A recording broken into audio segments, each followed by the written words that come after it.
He promised my dad he'd keep me safe that weekend, just one weekend. But when his truck turned down that dirt road, away from everything I knew, I realized this wasn't the way home, and the man I'd called Uncle Joe my entire life wasn't the man I thought he was. That was 3 weeks ago. 3 weeks since I'd seen sunlight. 3 weeks since I'd heard my father's voice. And in those 3 weeks, I learned something terrifying.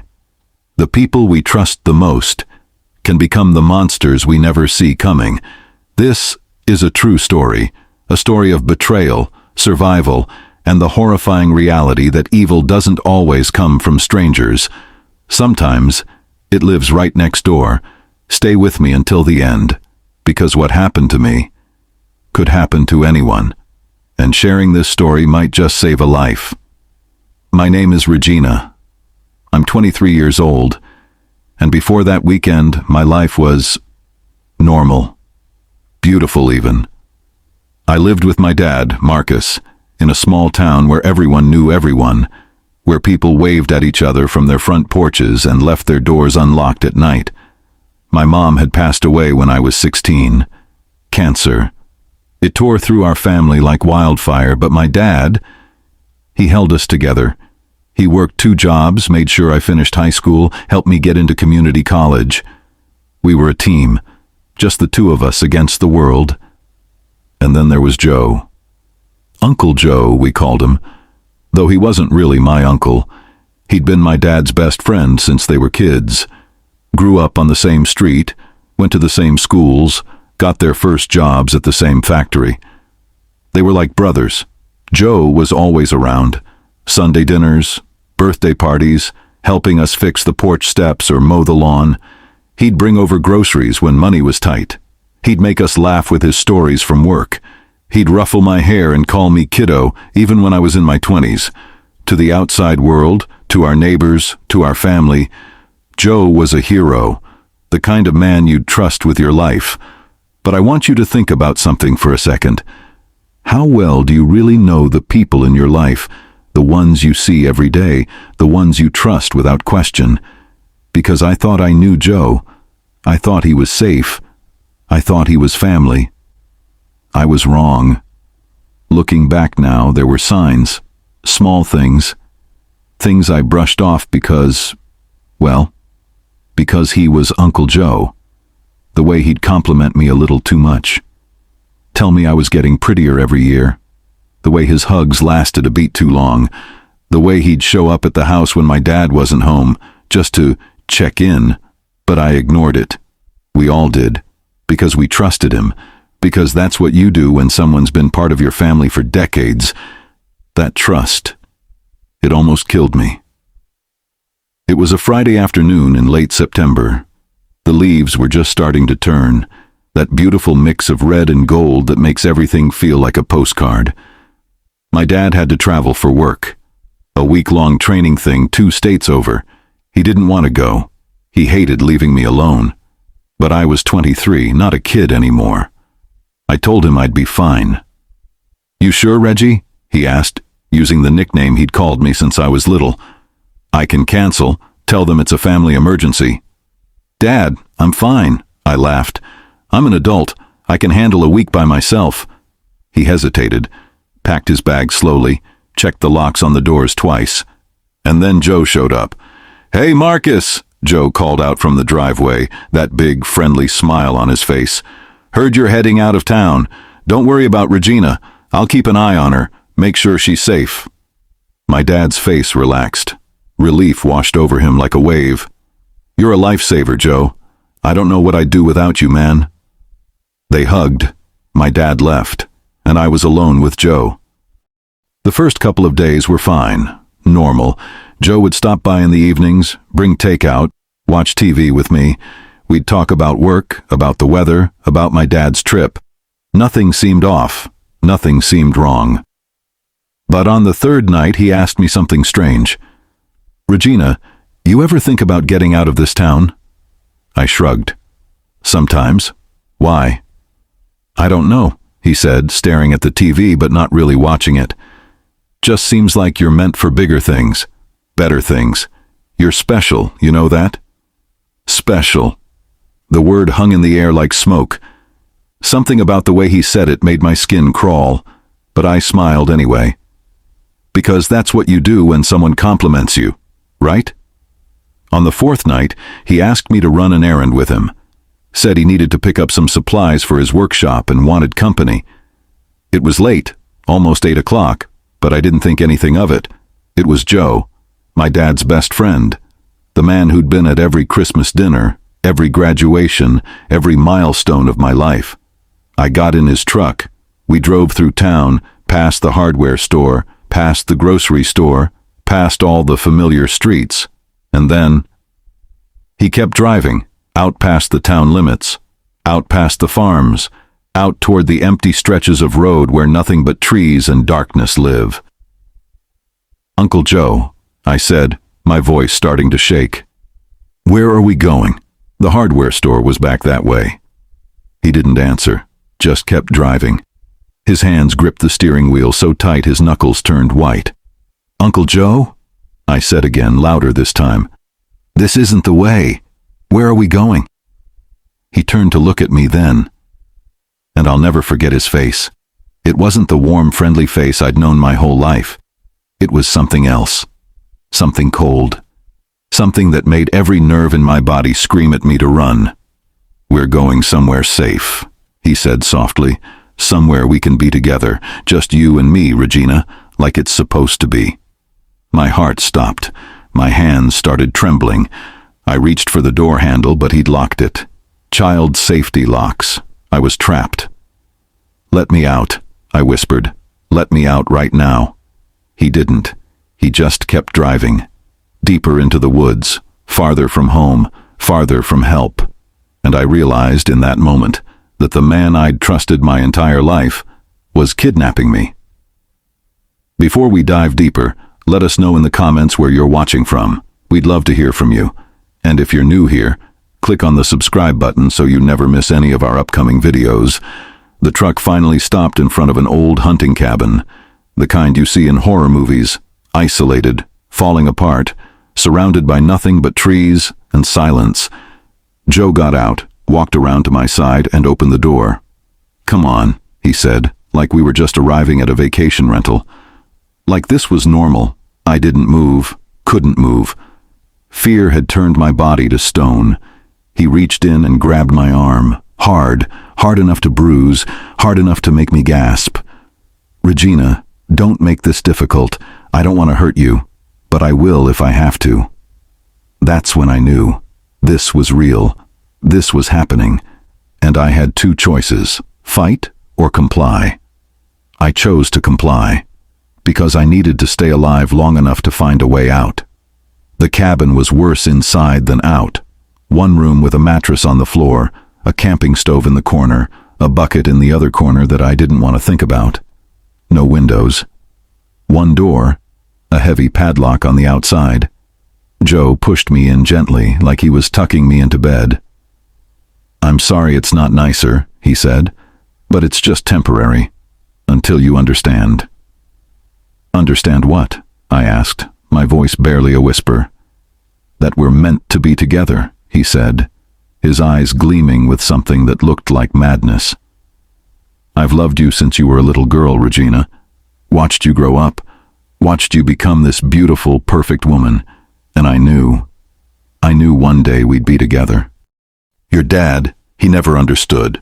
No one would understand, so I had to take you away, keep you safe, keep you mine." Mine. That word echoed in my head like a scream. I wasn't a person to him. I was property, a possession, something he believed he owned. He left me there, locked the door, and I was alone in the darkness.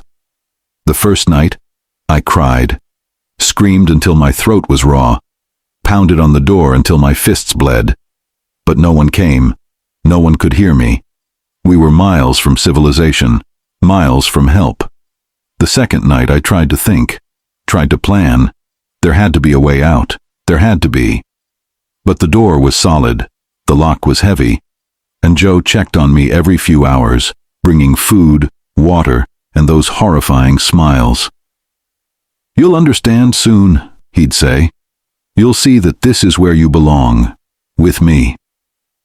He never touched me those first few days, not in the way I feared, but the psychological torture was worse.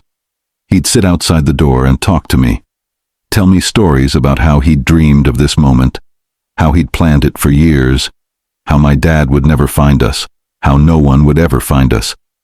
He'd tell me that if I told anyone, if I ever tried to leave, he'd hurt my father, make it look like an accident. And I believed him, because the man I thought I knew was gone. In his place was a monster. Days blurred together. I stopped counting after a week, stopped hoping after 2. The cabin became my entire world. 4 walls, a locked door, and the sound of Joe's footsteps outside. He brought me food, but I could barely eat. Brought me books, but I couldn't focus. All I could think about was my dad. Was he looking for me? Did he know Joe had taken me? Or did Joe convince him I'd run away, that I'd abandoned him? The isolation was suffocating, worse than the fear, worse than the hunger, the loneliness, the silence, the endless hours of nothing but my own thoughts. It was breaking me, and Joe knew it. He'd come in sometimes and just sit there, watching me, smiling like he'd won some kind of prize. "You're adjusting," he'd say. "I can see it. You're starting to understand." But I wasn't adjusting. I was surviving. And survival meant playing along, making him believe I was broken, making him believe I'd given up. Because the only way out was to make him trust me again. It was the 17th day when I saw my chance. Joe had brought groceries, real groceries, not just canned soup and crackers. He was in a good mood, whistling as he unpacked everything. And then I noticed it, his phone, sitting on the counter, just for a second, just long enough. "Joe," I said softly, using the sweetest voice I could manage. "Can I help you cook? I'm so tired of sitting here. Please, just let me feel normal for a minute." He looked at me. Suspicion flickered in his eyes, but then he smiled. "Of course, sweetheart. I'm glad you're finally coming around." He unlocked my hands, let me stand. And for the first time in more than 2 weeks, I felt something other than despair. I felt hope. We cooked together, or at least he cooked while I stood next to him, pretending to chop vegetables, pretending to smile. And when he turned to the stove, just for a second, I grabbed his phone, slipped it into my pocket. My heart was pounding so hard I thought he'd hear it. But he didn't notice. He was too busy talking about how nice this was, how we could do this every day, how this could be our life. I waited until he left, until I heard the padlock click, and then I pulled out the phone. My hands were shaking so badly I could barely unlock it, but I did, and I typed out a message to my dad. "Dad, it's me. Joe took me. We're in a cabin. I don't know where. Please help. Please." I hit send, and I waited. 30 seconds, a minute, 2 minutes, and then the phone buzzed. "Regina? Where are you? Are you okay?" Tears streamed down my face. He was looking for me. He hadn't given up. I typed as fast as I could, telling him everything I could remember. The road we'd taken, the trees, the hunting cabin, anything that might help. But before I could hit send on the second message, I heard footsteps. Joe was coming back. I deleted the texts, shoved the phone back into my pocket, tried to look calm. But when he opened the door, I knew he'd seen something. Maybe a notification, maybe a light, maybe just the look on my face. His expression changed, the warmth vanished, and in its place was rage. "What did you do?" he asked, his voice dangerously quiet. "Nothing," I stammered. "I didn't do anything." He grabbed me by the shoulders, shook me. "Don't lie to me, Regina. What did you do?" I couldn't answer, couldn't breathe. He searched my pockets, found the phone, and his face. I'd never seen anyone look so angry, so betrayed. He threw the phone against the wall. It shattered, and then he turned back to me. "I trusted you," he hissed. "I gave you freedom. I treated you like you mattered, and this is how you repay me? He didn't hit me, but the way he looked at me was worse than any blow. He dragged me back to the corner, tied my hands again, tighter this time, tight enough to cut off circulation, and then he left. Didn't bring food, didn't bring water, just left me there in the darkness, alone, terrified, wondering if I'd just signed my own death warrant. But hours later he came back, sat down next to me, and started crying. "I'm sorry," he sobbed. "I'm so sorry, Regina. I didn't mean to scare you. I love you so much, and I can't lose you. Please, please forgive me. Please understand. I'm doing this for us, for our future." It was manipulation. I knew it even then, but I also knew that I had to play along. So I nodded, whispered that I understood, that I forgave him, because that was the only way to survive. How would you feel if you were in Regina's position right now, trapped with someone you trusted your whole life? Would you fight back? Would you wait for rescue? Or would you try to survive by any means necessary? Let me know in the comments. While I was locked in that cabin, my dad was losing his mind. He'd come home early from his trip after I didn't answer his calls. Came home to an empty house. My phone still on the charger, my car still in the driveway. No note, no explanation, just gone. He called the police immediately, but they told him what they tell every desperate parent. She's an adult. She probably just needed space. Give it a few days. But my dad knew. He knew something was wrong, so he started looking himself, asked neighbors if they'd seen me, checked with my friends, went to my work. No one had seen me. No one had heard from me. It was like I'd vanished into thin air. And then he remembered. Joe. Joe had been watching me. Joe had been checking in. Joe would know something. He went to Joe's house, knocked on the door.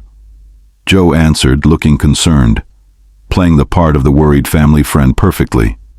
"Marcus, what's wrong? You look terrible." "It's Regina," my dad said, his voice breaking. "She's missing. Have you seen her? Please, Joe, tell me you've seen her." Joe shook his head, put a hand on my dad's shoulder. "Missing? Since when?" "I checked on her 3 days ago. She was fine. Maybe she went to visit a friend. You know how young people are." But my dad didn't buy it. Not completely. Something felt off. But he couldn't put his finger on it. Joe was his best friend, his brother. He couldn't, could he? Days passed. A week. 2 weeks. The police opened an official investigation. They interviewed everyone, friends, co-workers, family. And they interviewed Joe, multiple times, asked him about the last time he saw me, where he'd been, what he'd been doing. Joe had answers for everything, alibis, explanations. He was calm, cooperative, helpful even. He volunteered to join the search parties, handed out flyers, cried on local news, begging for my safe return, the perfect performance. But my dad couldn't shake the feeling. Something about Joe was wrong. The way he looked when they talked about me. The way he changed the subject when certain questions came up. And then, 3 weeks into my disappearance, a neighbor came forward. An elderly woman who lived down the street from Joe. "I saw something strange," she told the police. "The night before Regina disappeared, I was up late, couldn't sleep, and I saw Joe's truck. He was loading something into the back, bags, tools. It looked like camping gear, and I thought it was odd because Joe doesn't camp, not since his wife left him." The police followed up, asked Joe about it. He explained it away easily, said he was cleaning out his garage, donating old stuff, nothing suspicious, but it was enough to make them look closer. And when they looked closer, they found something, a receipt, from a hardware store 2 towns over, dated the day I disappeared, for padlocks, heavy-duty chains, things you don't buy unless you're planning to lock something up, someone up.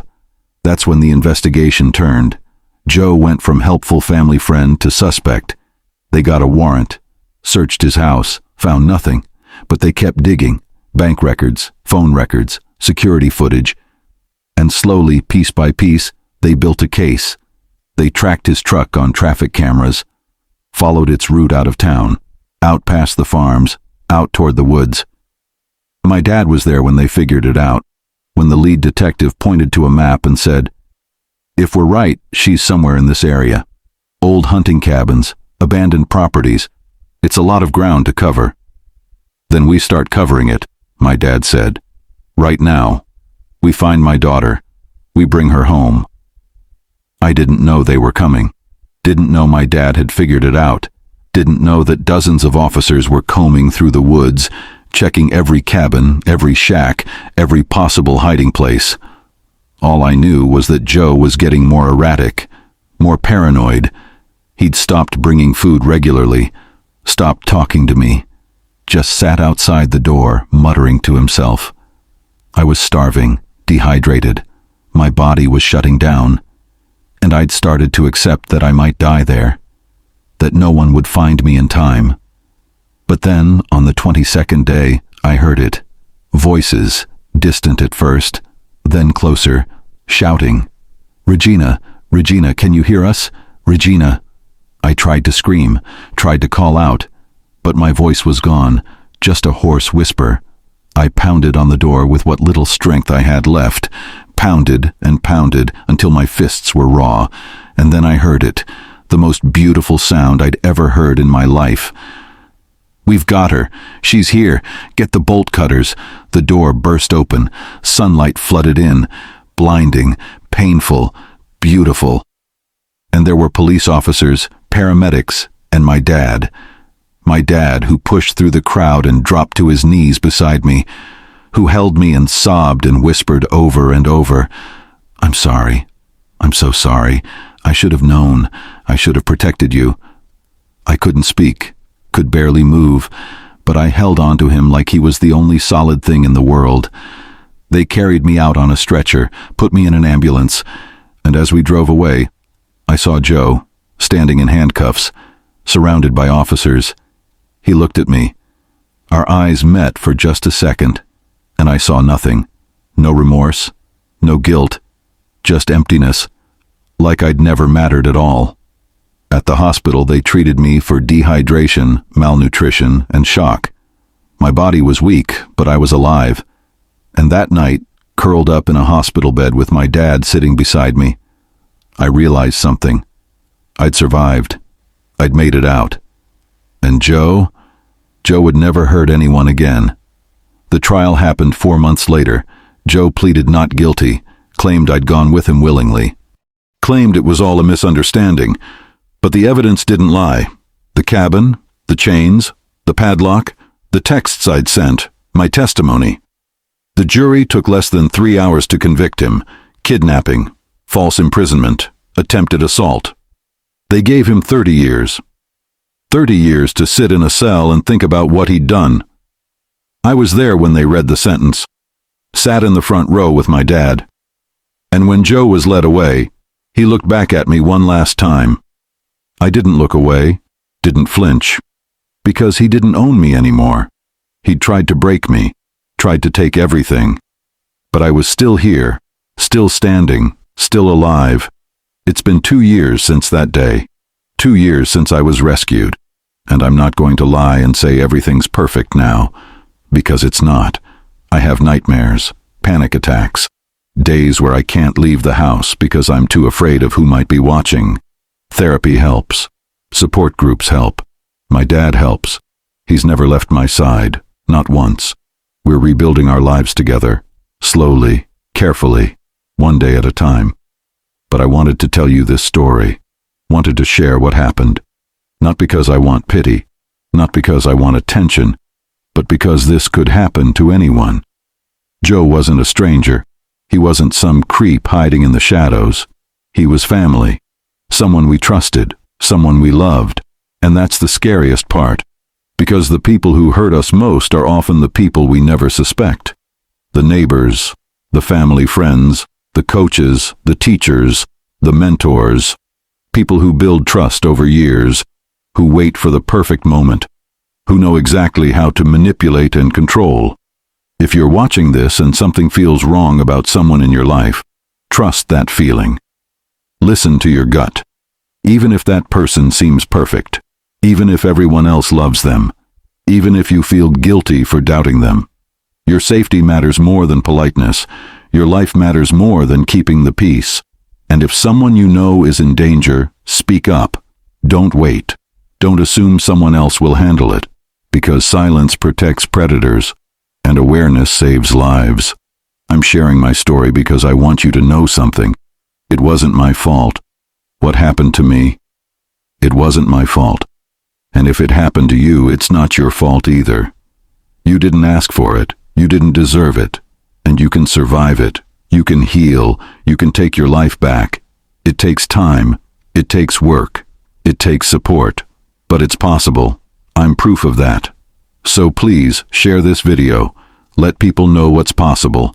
Let them know that trust can be weaponized, that evil doesn't always announce itself, that the people who hurt us most are often the ones we never see coming.